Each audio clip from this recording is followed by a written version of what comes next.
Doctor Dhananjay Regmi नेपालका एक प्रतिष्ठित पर्यटन विज्ञ, हिमाल शास्त्री र नीति निर्माता हुँदै उदाउँदो राजनेता, सामाजिक रूपान्तरण र राजनीतिक संल्याउने अभियानका एक साहसिक योद्धा।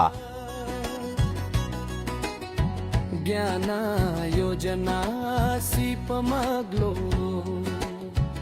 विकासको बाटो देखाउने स्याङ्जा क्षेत्र नम्बर 1 बाट रासोपाको प्रत्यक्ष उम्मेद्वार को हुन् डाक्टर धनञ्जय रेग्मी। डाक्टर धनञ्जय रेग्मी स्याङ्जाकै पुतली बजार नगरपालिका 5 साबिक पौवे गौडे गाविसका स्थानीय नागरिक हुन्, अर्थात् तपाईँ हाम्रै छोरा नाति र दाइ भाइ हुन्। 49 वर्षीय डाक्टर रेग्मीले आफ्नो जीवनको अधिकांश समय देशको विकास र सामाजिक उन्नतिमा समर्पित गरेका छन्। मुलुकको कठिन समयमा उनी नेपाल पर्यटन बोर्ड NTV का प्रमुख कार्यकारी अधिकृत CEO रहँदै नेपालको पर्यटन क्षेत्रलाई व्यवस्थित, दिगो र अन्तर्राष्ट्रिय स्तरमा प्रतिस्पर्धी बनाउने काममा नेतृत्व गर्दै आएका छन्। उनको शैक्षिक यात्रा पनि उत्तिकै प्रभावशाली छ। डाक्टर रेग्मीले जापानको हाइकादो विश्वविद्यालयबाट इन्भाइरोमेन्टल अर्थ साइन्सेसमा PhD हासिल गरेका छन्।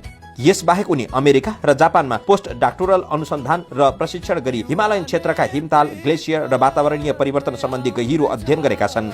यी अनुभवले उनलाई वैज्ञानिक दृष्टिकोण, विश्लेषणात्मक क्षमता र दीर्घकालीन योजना बनाउने योग्यता सम्पन्न व्यक्तित्व बनाएको छ। आफ्नै विज्ञता र पेसामा रमाइरहेका रेग्मी आखिर किन राजनीतिमा आए त? किनकि आफ्नो पेशागत धर्म निभाउने क्रममा थुप्रै मन्त्रीहरूसँग बसेर काम गरे, तर उनीहरू भाषणमा बाहेक काम गर्ने योग्यतामा कमजोर देखिए। स्वार्थ, भ्रष्टाचारमा लिप्त भएको देखे र मुलुक रूपान्तरणका लागि निस्वार्थ योगदान आवश्यक ठाने र त्यसका लागि राजनीति नै अन्तिम विकल्प ठाने अनि जनताले भरोसा गरेका, अन्तिम आशा राखेका रासोपामा प्रवेश गरे। मैले 7 वटा मन्त्रीसँग काम गरेँ, 7 वटा सचिवसँग काम गरेँ। तिनलाई देख्दा मलाई आफैलाई निद्रा नलाउने भयो। ए भाइ, यो मेरो मन्त्री यस्तोले के यो देश बनाउला भन्ने कुरा गर्यो, कुरा बुझ्दैनन्।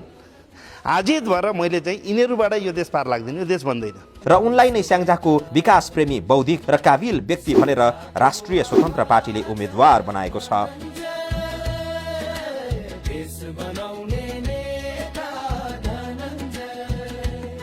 उनको राजनीति नीतिमा आधारित, विकास केन्द्रित र जनप्रतिनिधित्वमा आधारित छ।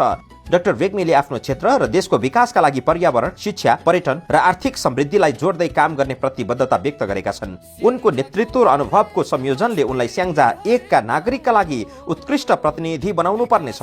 डाक्टर धनञ्जय रेग्मी ज्ञान, अनुभव र प्रतिबद्धता मार्फत आफ्नो निर्वाचन क्षेत्र र देशको भविष्यलाई समृद्ध, दिगो र प्रगतिशील बनाउने लक्ष्य साथ अघि बढेका छन्। म नि आज 50 वर्षको भएँ। अब 5 वर्ष 10 वर्षपछि त ममा पनि त्यो इनर्जी, आज जुन इनर्जीले म गर्छु, म गाउँ डुल्छु, विकासको के गर्न पनि आवश्यकता बुझ्छु र म विकास गर्छु भन्ने त मलाई पछि त ममा त्यो जोस जाँगर नरहन सक्छ नि त। तर म आजै जान्छु, यही उमेरमा जान्छु भनेर सबै छोडेर तपाईँहरूको सेवा गर्न पाऊँ भनेर, त्यही पनि सेवा गर्न पाइने नपाइने तपाईँहरूमा छ। यतिको मान्छेलाई दिउँ भन्नुहुन्छ, अगाडि बढाउनुहुन्छ, म अगाडि आउँछु। मलाई कुनै व्यक्तिगत स्वार्थ छैन। मैले व्यवसायमा राम्रो गरेको छु, सबैमा छु, मलाई 2-4 पैसाको आश पनि छैन, बरु मैले गोजीबाटै दिने गर्छु। आउनुहोस्, घण्टी चुनाव चिन्हमा मतदान गरी रासोपा स्याङ्जा क्षेत्र नम्बर 1 का उम्मेद्वार डाक्टर धनञ्जय रेग्मीलाई अत्याधिक मतसहित विजयी गराउँ।